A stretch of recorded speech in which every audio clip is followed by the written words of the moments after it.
Welcome back. So I know we're coming up at the end of the year, but there was a new release just recently, in fact, last Friday, and that was Pharoah Sanders' Karma. So this is the Verve Acoustic Sounds series reissue. They've been responsible for a number of really stellar releases. In fact, ones that I haven't even tackled yet as part of my channel. There's been Charles Mingus stuff, there's been a lot of John Coltrane stuff, variety of different artists, but the sort of consistent element is that every time Acoustic Sounds / Verve takes on one of these reissues, they just do a phenomenal job. And I want to say one thing, they've been quite selective. So very recently, Alice Coltrane's, Ta the El Dowd, was a reissue, but they didn't touch it. And I think the reason why is because the original master tapes don't exist anymore. And so they left it to the Verve by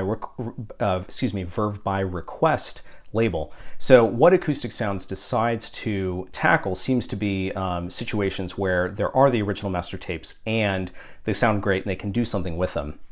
And so when they decided to tackle Pharoah Sanders' Karma, I was quite excited because actually some of the other titles in the Sanders catalog are not being handled by Acoustic Sounds at all. They're actually being left to Verve by Request.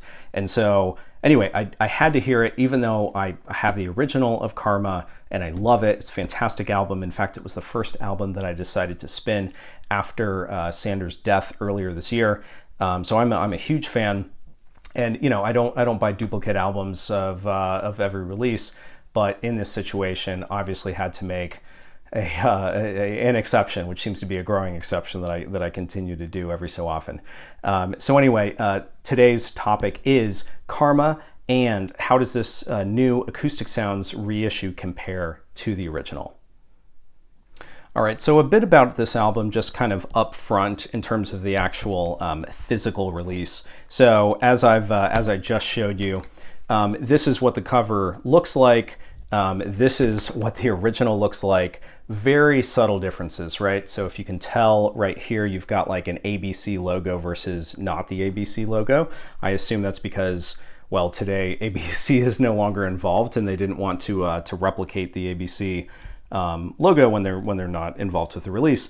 But otherwise, it is quite the stellar packaging, right? I mean, this is extra glossy as Acoustic Sounds typically does, and really probably represents what the original should look like if mine was a little bit in better condition. Although relatively speaking, this record is in fantastic condition.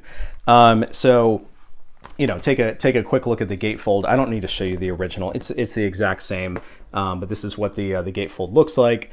It's very nice package. Again, the main difference here is, well, obviously you're going to get the barcode, which the original does not, as well as some of this language down here. But then otherwise, yeah, it is that kind of ABC reference. Just I guess a couple of words kind of before we get into the sonic comparison. So this album is broken up essentially in two parts.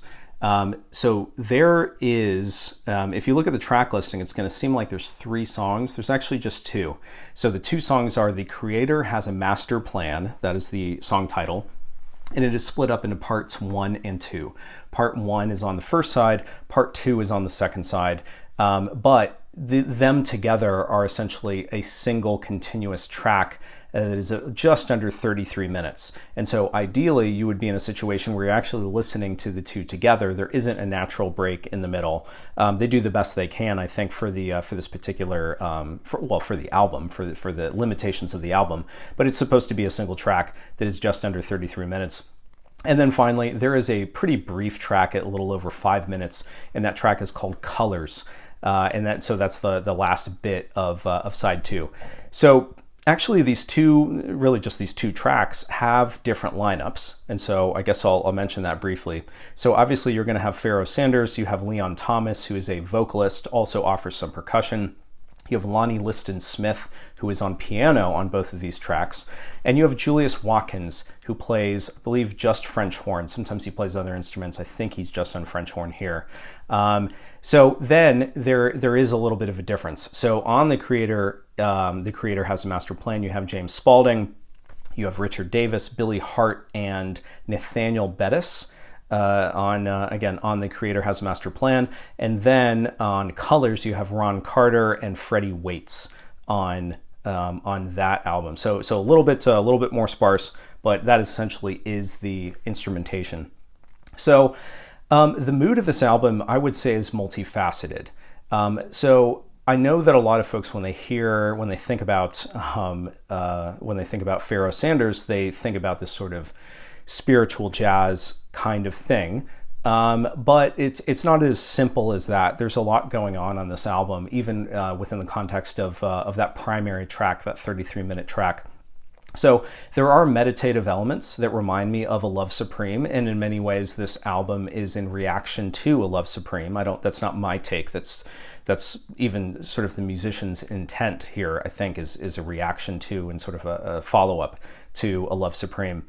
So you do have some elements of that kind of vamping, kind of meditative element, but there's also that cacophony of and those are my words, of free jazz, especially in, I would say, the second part of the first track. And so when I say the second part here, we're talking about side B, the continuation of the first track.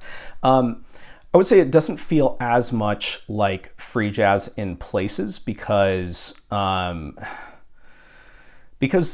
the notes and I guess what is going on isn't always discernible. And so you may say, like, what do you mean? Well, in free jazz, there even though it is sort of typically anyway, lacking of rhythm, lacking of chord structure, there is a intentional element to what is being played. In terms of, like, when you hear a solo and you hear notes, you think of somebody actually thinking in their head, these are the notes I'm going to make. Here, the notes that are being played are almost more sort of textural or atmospheric. They're trying to create a like a bass line, or again, a texture of the music. And it isn't meant to be like, oh, I'm hearing this note and then that note and it's a melody. It really is this almost kind of like background flowing kind of thing that you're supposed to like let absorb you rather than you focus on exactly what is being played. So in many situations, it does lack a melody, certainly lacks a time signature, and even a key signature. And I know that that's not for everybody. Although I would say that for those folks, and I would actually include myself in that statement, I'm not as much of a free jazz fan. I'm just not.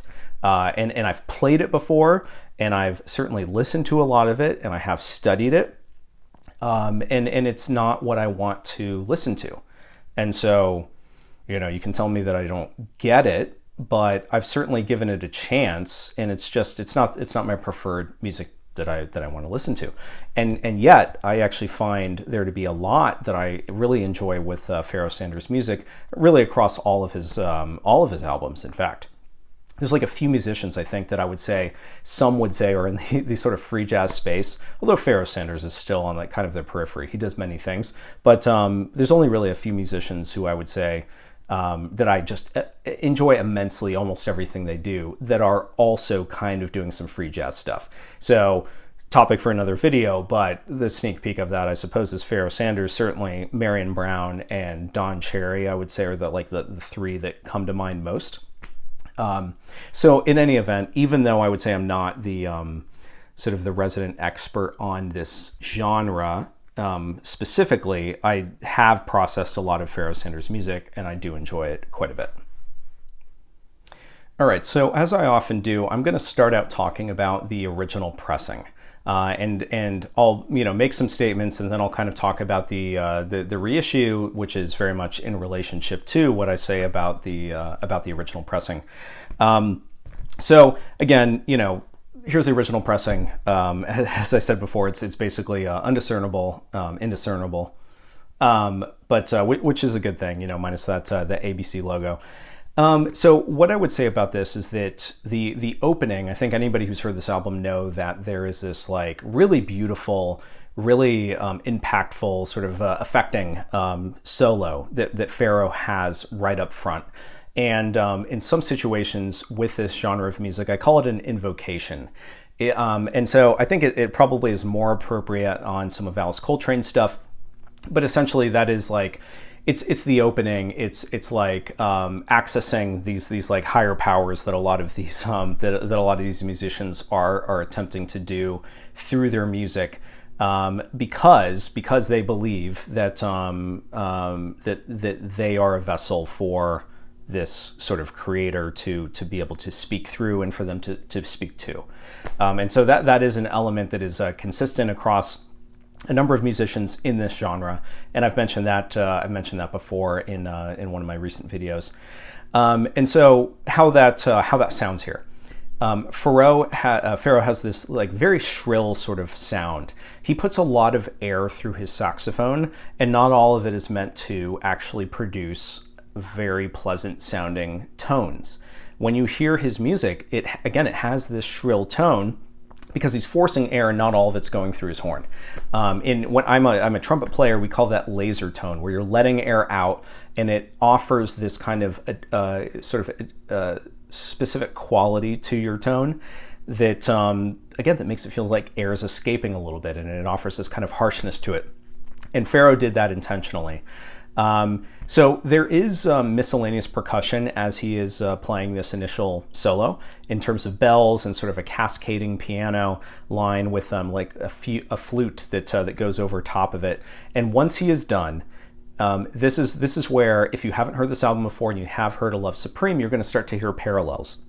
And the reason why is because A Love Supreme has this sort of vamp, this repeating line that is "A Love Supreme," and initially that is in a bass and probably other instruments. I'm trying to remember before Coltrane himself actually starts saying "A Love Supreme." And on this particular album, it's like twisting that line just a little bit, but not that much. Like it is a melodic line in the same way, but it's a little bit different, and that bass line comes in, sort of almost restating the "A Love Supreme" vamp.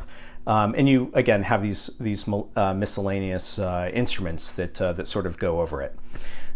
So I personally find the parallels, I guess, between these two albums to be very apparent, and I actually think is an important understanding for you to have when you listen to this this album, because it's part of what they were trying to do is react to it. So on this album, let's see. I mean, these are stereo presentations. I'm not aware of a mono edition. This was at the point where they weren't recording in mono, and so what I would say about this original pressing is there is a distinct stereo separation between instruments. I would say, with the exception of that up front Pharoah solo, but once the auxiliary percussion instruments come in, there definitely is a distinct separation between the left channel and the right.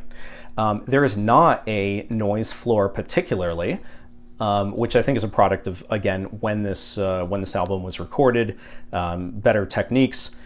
The flute comes in at one point that kind of mimics the bass in the left channel. It offers that same kind of vamping line. It sounds really nicely balanced. There's nothing to complain about, I think, in the original pressing. I think I've made comments on other sort of shootouts, probably Roy Brooks's Beat and elsewhere, where there isn't the best balance, or not every instrument is sort of sounding as good as it can. And there is a little bit of that, but generally speaking, Pharoah Sanders sounds great, and I mean, he's supposed to, right? I mean, he's sort of the star of the album, I would, I suppose, or at least that's how they recorded it. So there is a meditative nature to that repeating kind of again, A Love Supreme-esque vamp that they have. The tone does shift a little bit when Leon Thomas comes in and offers vocals, but what I do think is that Leon Thomas's vocals could have been better captured, because if everything sounds smooth and it sounds like it's balanced, as soon as he starts singing on this original pressing, there is a little bit of an echo, making me think that it wasn't recorded at the same moment as the musicians, like it was an added track later, and either it was an unintentional echo or it was an intentional one, but either way, it doesn't sound like it's a part of the music. It doesn't sound balanced. And so it's not like it's a huge problem. I mean, I wouldn't have even known that this was an issue until I until I listened to the reissue.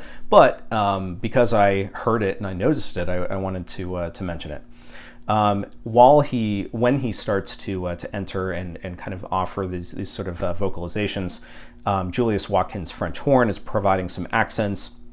And I would say that they kind of sound muffled, probably because they wanted to emphasize Leon Thomas's vocals. And here's the thing. I mean, this is a 33-minute track. It goes from purely instrumentation to involving vocals, and then it goes into this like very much a free jazz element right at the end of side one, and certainly through a good part of side two, and then it kind of goes back to that melody, which, for me, not being as much of a free jazz fan, is kind of a welcome element. And I don't know, as I'm sort of experiencing this and trying to process this, these were just some of the things that I thought about. All right, so I don't want to sound like a broken record, pun intended, in this case, but one of the things that I've talked about in some of these A/B testing, or these sort of shootouts, is the detail that you get with modern reissues. And that is a sort of consistent thing here with Acoustic Sounds.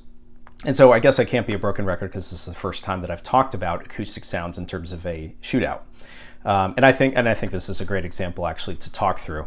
So on this reissue, what I would say is that there isn't as much of an improvement with Pharoah's initial solo. I said earlier in the original that it sounds relatively flat, not flat versus sharp, but flat in terms of like not very dynamic. There's not a lot of sort of sonic detail with what he's playing. But what I would say is a few things.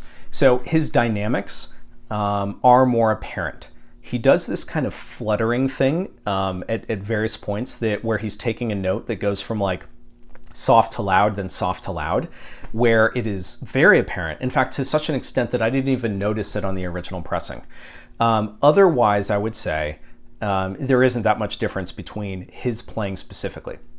Where the real improvement occurs is when he stops playing the intro line, this kind of intro solo, and we get to that A Love Supreme-esque bass line.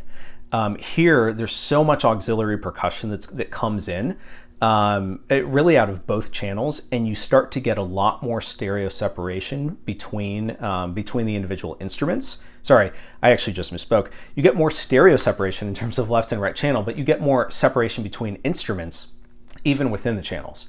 And you certainly get more detail in addition to separation. So let me kind of play that back.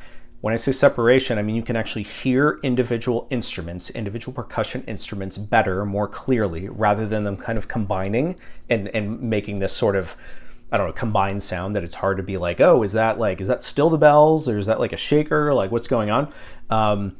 You get more separation, so therefore more detail, and you certainly get more detail with the bass especially.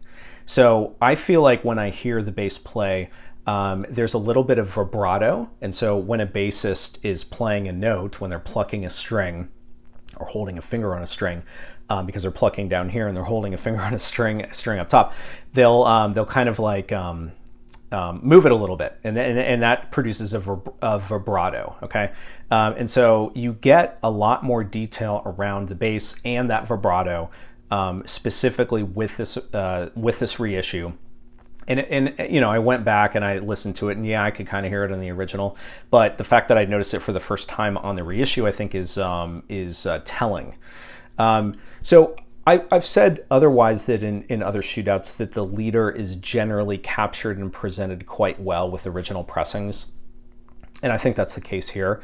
That Pharoah Sanders, he is the star of the show, but here's the problem: is that he's really not. So in Sanders' work, it is much more of an ensemble kind of cast, versus, say, a Miles Davis, even a John Coltrane album, where it really is about this soloist.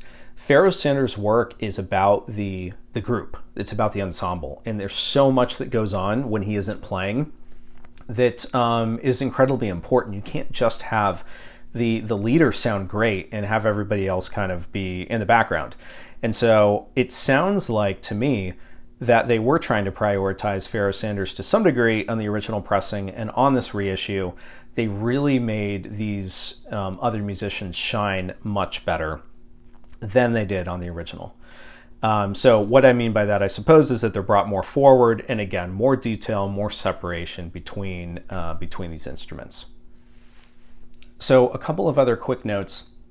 I mentioned that Leon Thomas's vocals on the original had this kind of echo that was a little bit distracting, wasn't ideal. On the reissue, I was actually surprised because, again, I made these notes. I was listening to the original first before I even started to play this this reissue for the first time, because I want to kind of approach it freshly. And I was surprised because Leon Thomas's vocals don't have nearly as much echo on the reissue as they do on the original. And so, you know, echo is one thing, I suppose. I mean, especially if it's intentional, but it sounded like he was distant, again, like he was recorded in another room. It wasn't this balanced recording. And so I was very happy to hear on the reissue that there wasn't that echo. So I did like that. If anything, I think that the sort of shakers or some of these auxiliary percussion, bells and things are brought forward and are quite prominent. Even while he's singing, which I don't think is necessarily ideal.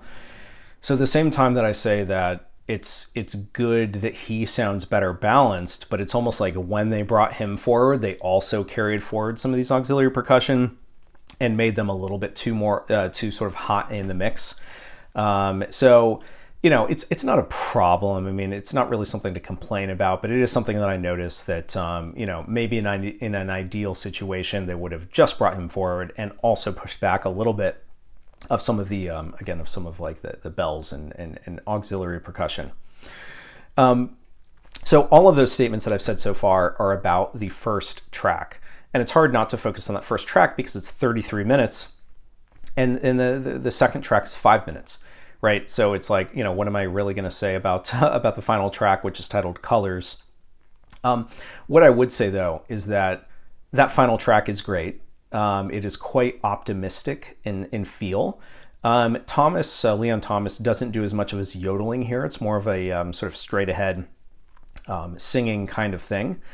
Lonnie Liston Smith's piano is again great here. You know, he continues to do this sort of like fluttering and cascading chords that aren't so much to, again, you know, suggest time or even key signature, and more to sort of establish texture.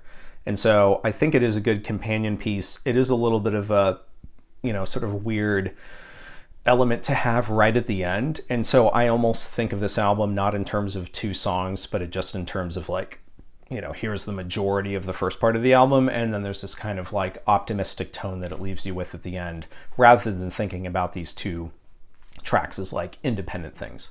So all in all, you know, obviously it's a great album. It's a cohesive album. It's one that it feels like you're not just gonna like pick this up and listen to a little bit of it, because how could you when the first track is 33 minutes? It's one of those that needs to be experienced in its entirety. And it's a classic. I mean, this is, you know, probably Sanders' best known work, deservedly so. I happen to love, I would say, all of his music. I don't think I've heard an album of his that I didn't like.